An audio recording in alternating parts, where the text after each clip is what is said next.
So I was going to file for write-in candidate for the United States President and go through and show all the paperwork and show the process. But I have since decided I just want to spend my time trying to help people out in the real world and put my hands on. I knew obviously that there's no way I could win. I was just doing it to try and prove a point that the system's extremely rigged and corrupt and that it doesn't really matter. In order to run for the primary, I'm not even talking the main election, I'm talking the primary, and I'm talking just to be a candidate, not even to win, just to sign up to be a candidate in the primary for either the Democratic Party or the Republican Party. You have to be able to raise $250,000 in campaign contributions, which at that point, money runs the system, because those politicians that are able to do that owe debts and they owe people favors, and there's a system in place that gives the people that fund them the power. Feel free to look up companies like BlackRock and Vanguard and you'll see how much power and influence they truly have. So then you can go look and see what it takes to actually win the election, and you'll see that for the last 2 elections it's been basically $1 billion campaign budget in order to win the presidential race. And $1 billion, think of that. If their wage is $250,000, after 4 years, that's only $1 million. But the money that they'll make from their campaign budgets is $1 billion. Now, to the average person, if you're making $50,000 a year at your job, that is $50 million. Now, think if you had the opportunity to play with $50 million. Do you think that there would be room for error and that you might be able to somehow figure out a way to put some of that in your pocket? I think that their campaigns are what really is where the prosperous part is and where they really make all their money. And they could just sweep it under the table and hide it. Which brings me full circle to the obvious fact that money runs the system and not we the people. At this point, money controls everything and how the system works. The average person can't just stand up and become president one day. That's not how it works, and that's just a pure myth. You have to be connected, and you have to be able to raise literally $250,000 to start with and $1 billion in order to become president. That is not something the average American can do. That's not realistic, and that's not the reality we live in. So therefore, the system has been completely corrupted and lost. Now, I can write myself in as a write-in candidate, and my name won't even be on the ballot. The only way to get your name on the ballot is to be a Republican or a Democrat, and they have this system so rigged, especially in the primaries. People don't pay attention to the primaries, but that's where a lot of it happens. And it's just different entities and organizations control the system all the way through. And they all have agendas and they all work together, and it's just there's different things going on, power structures that we don't understand or even see. And we have to figure out a way to put the power back into we the people's hands. So logically, we have to take money out of it at every aspect, and we have to take the power out of it, and somebody to have power, so much power over all of us. It just isn't a good idea. You look through history and you can see that historically rulers eventually get overcome with greed, and then bad things happen, whether it be genocides or too much taxes or wars or anything. It's always for greed and for more power for the rulers, and we citizens are subjected to it, and we just don't know what to do. And I think that we are advanced enough as a society that we can figure out a different way to do it. And I'm trying to open up the conversation and say, look, let's do this on a local level, and just we the people together locally, just instead of being divided by the left-right paradigm and constant conflict, let's just not have parties and say, you know what, we're just all working together locally, and we're whatever county you live in or wherever you're staying at, and that's what you are, but I call it localism. And it's just a localism party. We could make this work much more efficiently than the system currently in place. We could do this by having politicians fill out resumes, detailed resumes on all their stances and their history and their beliefs and everything.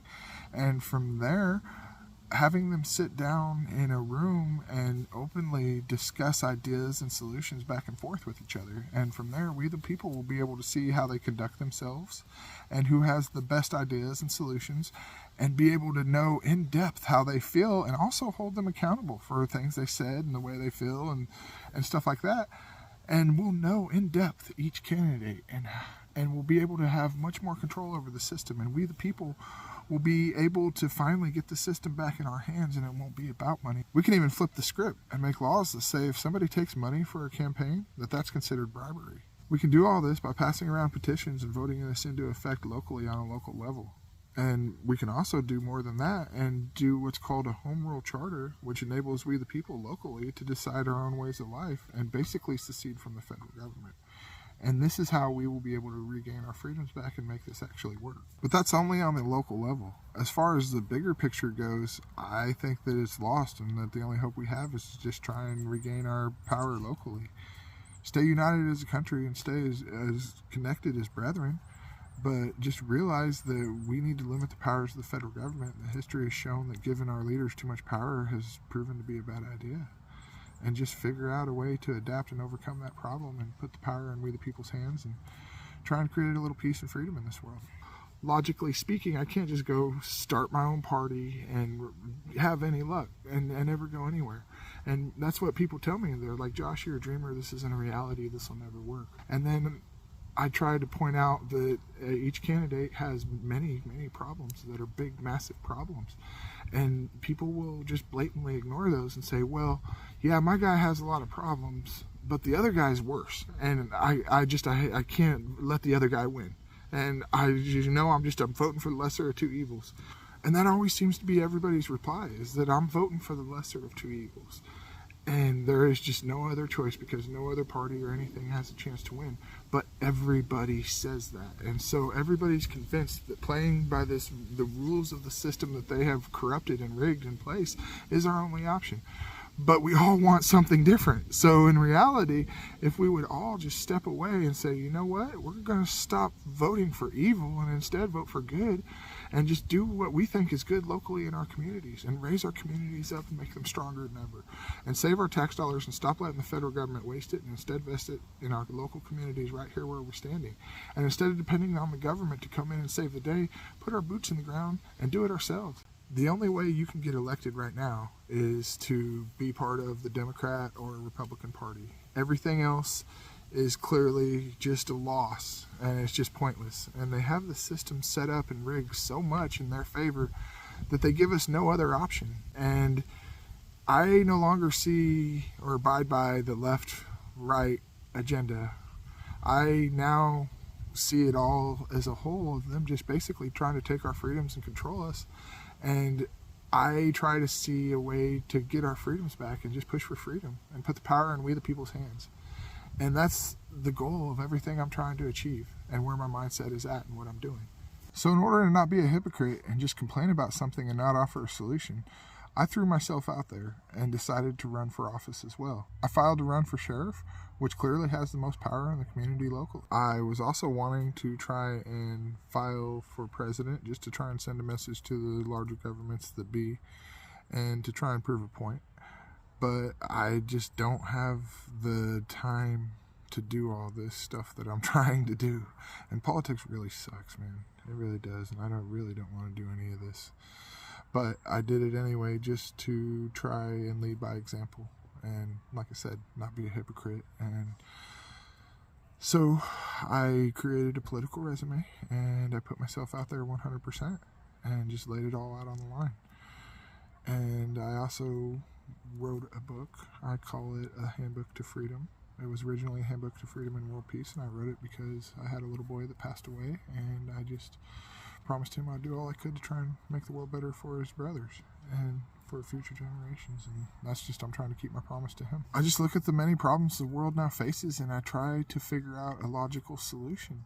And I just throw it out there and open up the conversation. I'm not saying my ideas are perfect and that they're 100% right, but I am just trying to open up the conversation where we can all come and sit down at a table and talk about a different way of doing stuff, because what we're doing isn't working and it's failing, and at some point we have to realize that and try something different in some way, shape, or form. So this leads me to my conclusion and my final point in all of this, and I think that we just need a break from the federal government and its influence and its overreach of power. They try to force us all to live like each other, and we all just want the freedom to do our own thing and be left alone. And people in California don't feel the same as the people in Missouri or Texas or anywhere. We all have different views and different beliefs, and the conflict comes when we're forced to live by others' ways. And I think that if we all had freedom, that would create peace in this world. And that's just what I'm trying to do. So, as crazy as it sounds, I think that we just need a break from government and the federal government. And clearly they're passing 1,000-page laws that they don't even read, so they don't even know what's in them. And that doesn't look like freedom, and that's run by money. And it's a complete corruption of the entire system. So to kind of mock the system, I know that I can't win in any way, but if I was to win, I have promised that I would turn over my candidacy to my dog and give him absolute power, because I can't be a hypocrite and sit here and talk about how bad it is to give one person power and then be that person. I don't think that any of us should. So to stand on business and prove my point, I want to make my dog the president if I was to win or whatever, which we know it could never happen. But in theory, if he was to win, he wouldn't be able to pass any new laws. He can't sign them into effect. He has pause. He can't do anything about that. So we immediately know that they can't take any more freedoms. And from there, he can't create any wars, because he can't say any nuclear codes or sign any acts of war. And finally, he couldn't pass a budget. So instead of being able to rob our future generations for whatever they want, they're going to have to come to we the people and say, hey, can we have some money? In which case we voluntarily decide to give them a voluntary tax system. And from there, we give them what we voluntarily want. And the Republicans can fund Republican stuff, and the Democrats can fund Democrat stuff. Or we can just choose to invest it locally in our communities and make them stronger than ever. But we have the freedom to decide at the end of the day. And ultimately, taxation is theft. So we have to have the freedom to be able to decide how we want to spend our money. That's how freedom works. I've openly stated that I refuse to pay my taxes on the basis that our government is criminals and are doing criminal actions, and I refuse to be an accessory to those actions. I will also include the paperwork for a write-in presidency. So the rules in Missouri are that if I have 8 people that have went to a notary and had it signed that they want me as president, that I can get on. They have to be one from each division in the state, and there's 8 divisions in the whole entire state, and then 2 extra that just go ahead.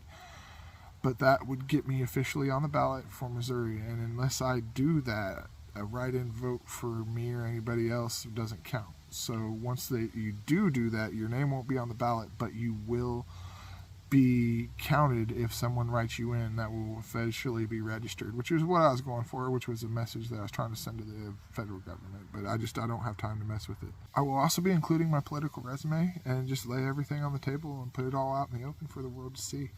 It's hard, and I'm clearly not the best candidate, but I'm being open and honest and trying to lead by example and showing the world what it would look like if politicians were honest and just laid it all out there. And from there, I am also including my book, and I'm giving it away for free. And you'll be able to find my book and my political resume in the description section to this video. You'll be able to find a link, and you can go download it and just read it all for yourself. I put it all out there. I'm very thorough. And besides that, I'm just, like I said, just trying to help the world to keep my promise to my son. And just please understand that that's all I'm trying to do, is just create peace and freedom in this world. And I'm not trying to be ugly or malicious or to cause drama and fights. I'm just actually trying to create solutions and create better ways. It's just different from what we're being told. So a lot of people don't like it and don't want to wrap their brain around it or want to paint me as something that I'm not. But I'm just, like I said, just trying to create peace and freedom in this world and a little bit of love. And I just want everybody to try and love each other and get along. I want to give my kids a world that they're happy to inherit, and that it's going to be a good world for them, my kids and my grandkids. I'm scared just to think about what's going to be like in another 50 years or something. So I appreciate everybody for keeping along and for listening this far, and thank you all very much. And this is just a foundation for what I feel could be things to come. This is just a start right now for 4 years from now.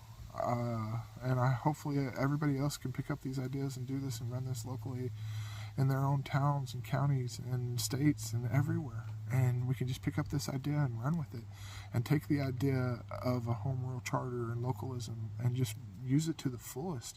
And this isn't about me. This is about freedom and peace. And that's just what I'm trying to create in this world. I'm just trying to plant seeds for 4 years from now, and when the next election comes around, and we can maybe have a different option and a different mindset and a different way of doing things. And it's just a matter of creating the petitions and the state of mind and the people to stand up and do it. And this is just the start of something that's hopefully a lot bigger. And I appreciate everybody for keeping along. Thank you all very much. And yeah, let's just love each other. Carry a little peace. Thank you, guys. This is all the official paperwork you have to fill out in order to become a write-in candidate for the United States President, and it has to be turned in by October 25th. I also included a link to my resume and a free copy of my book, A Handbook to Freedom, in the description section to this video. Thanks for watching, everyone.